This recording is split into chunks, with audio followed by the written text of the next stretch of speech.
l'invité de la matinale.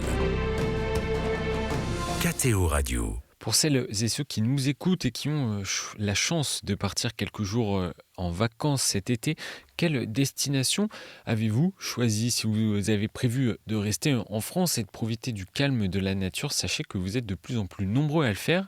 Alors pourquoi prendre du temps, le temps de la contemplation en vacances? Question philosophique mais ô combien concrète, et ce n'est pas notre invité qui dira le contraire. Père Luc Rudin, bonjour. Bonjour. Merci d'être avec nous sur KTO Radio. Vous êtes jésuite installé en Suisse. Vous dirigez notamment des retraites en Suisse romande et en France. Et vous avez beaucoup travaillé sur la notion de contemplation. L'un de vos derniers ouvrages, Exercice de contemplation, a été publié aux éditions du Seuil l'année dernière. Alors, Père Luc Rudin, depuis la pandémie, c'est vrai que les Français partent de plus en plus proches de chez eux et privilégient des activités ressourçantes, la randonnée, des séjours à vélo. Est-ce que cela vous étonne? Pas vraiment. Je crois que notre monde ou notre accès au monde a beaucoup changé depuis la numérisation, depuis le fait que avec un clic, nous sommes de l'autre côté de la Terre et que nous disposons de tout. Et donc, ce besoin de retrouver les racines, de retrouver les sensations, de retrouver le corps, parce que dans notre société, tout s'accélère. Et puis, le monde de la technique est un monde à la fois fabuleux, mais qui peut aussi, paradoxalement, figer notre rapport au monde, puisque, d'une certaine manière, nous n'avons plus quelque chose de vivant. Nous ne sommes plus en contact vraiment avec ce monde-là. Donc, c'est ce besoin de retourner à la Terre, ce besoin de ralentir, ce besoin de rétrograder, ça répond aussi à ce que le mot vacances signifie. C'est vacuum, c'est faire le vide et c'est pas forcément remplir. Or, nous sommes dans une société du plein, du trop plein, où elle s'accélère. Il y a tellement de choses à faire, à maîtriser. Le burn-out est un signe de cette dimension qui nous rattrape et qui nous dépasse et qui fait qu'à un moment donné, nous devons dire stop. Donc, le retour, disons, à un mot simple, l'art du peu, disait René Char, cette manière d'être au monde qui permet de se poser, de se déposer, de se reposer, c'est, je crois, un besoin essentiel qui a été malmené par notamment la commercialisation, la croissance économique, l'accélération de la technique, et puis une innovation culturelle à tout moment. Donc, il y a un besoin de simplicité, un besoin de retour à la simplicité. Comment ont évolué d'ailleurs ces rapports aux vacances depuis le XXe siècle à aujourd'hui? Mais écoutez, je crois justement que la numérisation depuis les années 90, 2000, et puis la commercialisation aussi, l'accès aux biens, fait que d'une certaine manière, il y a tout est à disposition. Et il y a un sociologue allemand qui a écrit un très beau livre qui s'appelle « Rendre le monde indisponible ». Parce que paradoxalement, quand tout est à disposition, quand on peut tout faire, eh bien, la relation qui est ce que nous cherchons dans toute activité, elle est comme coupée puisque nous objectivons, nous réifions et quelque part nous sommes aliénés. Et il y a un désenchantement du monde avec cette capacité de la technique.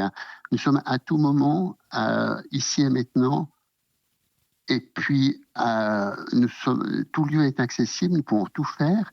Et cette dimension de la disponibilité des choses à tout crin, je pense qu'elle est paradoxalement, elle nous rend figés, muets. Elle rend le monde figé et muet. Et donc, cette dimension de respiration, cette dimension de laisser les choses être, eh bien, des activités comme la randonnée, des activités comme le vélo, ou disons déjà le rapport à nos sensations, à sentir notre corps, à couper les multiples antennes qui nous font aller partout pour pouvoir être ici et maintenant, être dans l'instant présent, diraient les mystiques. C'est là que Dieu se donne, c'est là que la vie se donne. Et les activités simples sont donc à nouveau à l'ordre du jour. Vous parliez de ces périples à vélo, ces randonnées qui sont vraiment privilégiées par les Français. En quoi ces temps sont propices à la contemplation?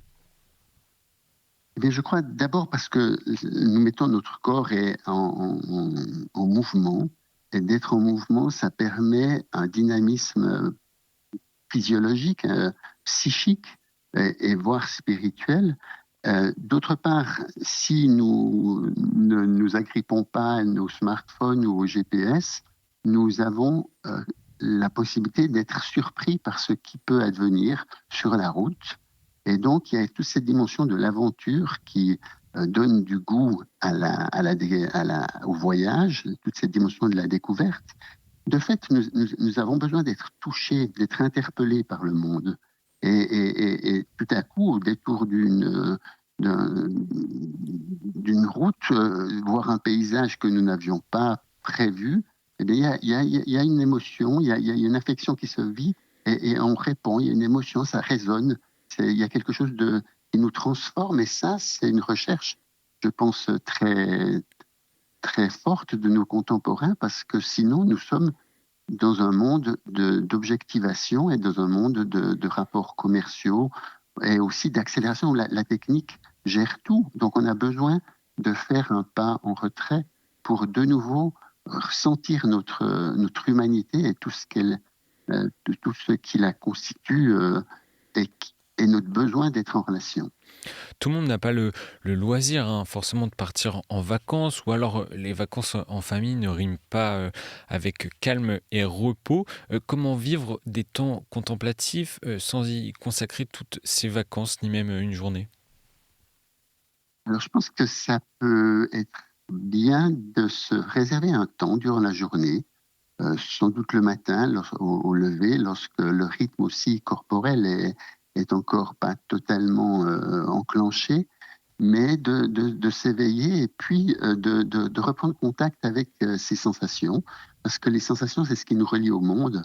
Ce que je vois, ce que j'entends, ce que je touche et je suis touché, l'odorat, le goût. Bref, être ici et maintenant. Et un exercice qui est donné quand je donne des retraites de contemplation, c'est marcher dans la nature, ralentir, non plus vouloir faire quelque chose, l'action, parce que si j'ai une action, il y a une pensée qui m'a dit de faire cette action.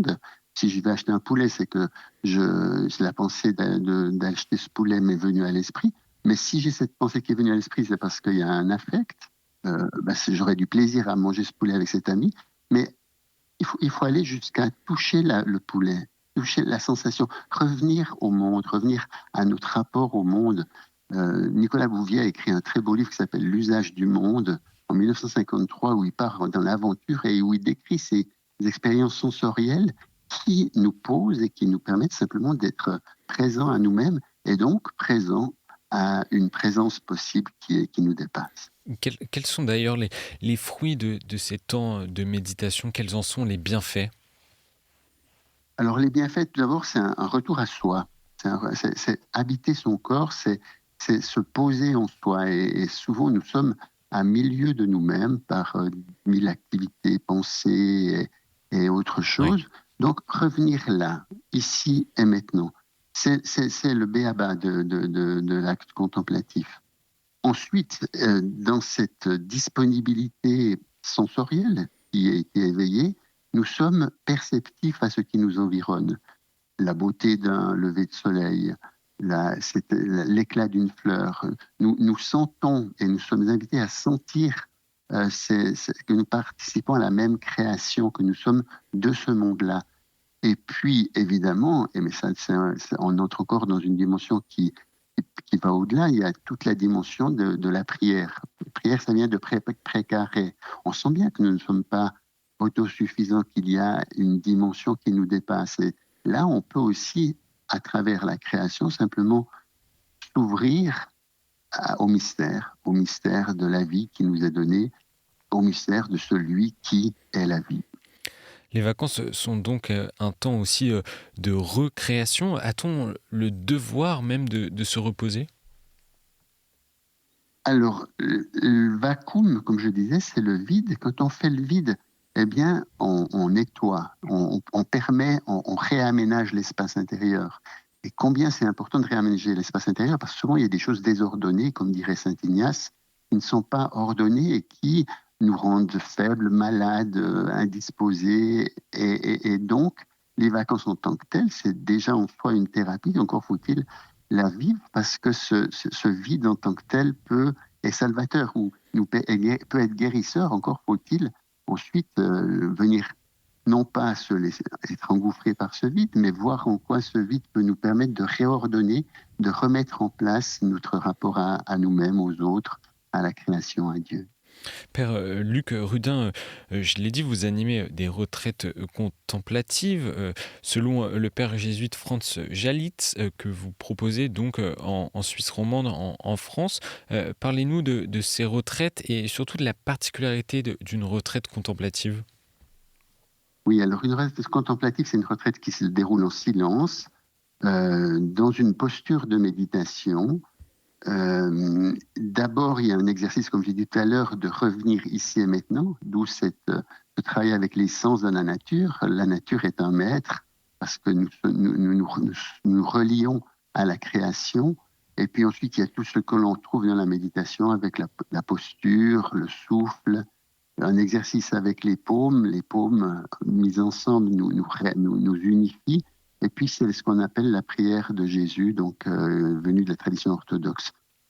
Bien sûr, ça passe par degrés, c'est 4 heures de méditation par jour, il y a un accompagnement proposé, et surtout, ce qui est important, c'est de quitter le mental pour revenir à nos sens, et chacun a une manière très singulière d'habiter son corps, et c'est dans la mesure où je suis présent à moi-même que une présence peut venir nous visiter, la présence du Seigneur.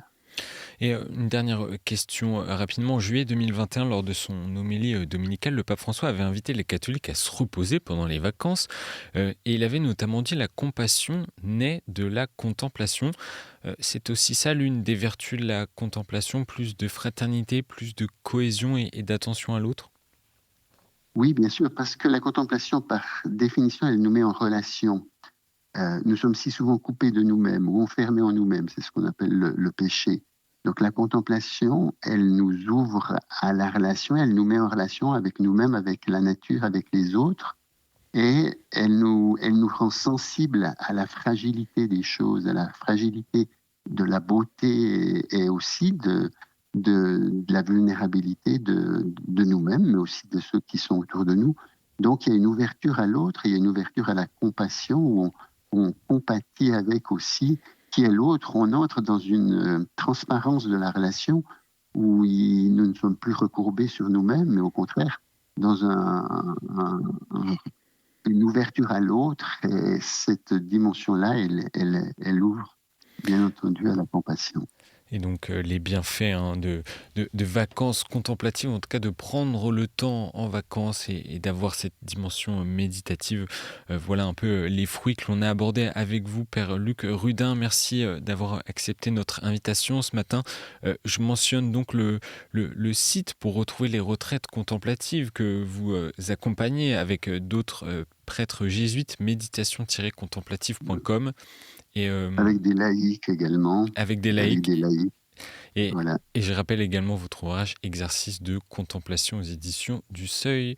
Je vous souhaite une bonne journée, un bon mercredi. Belle journée à vous. Au revoir.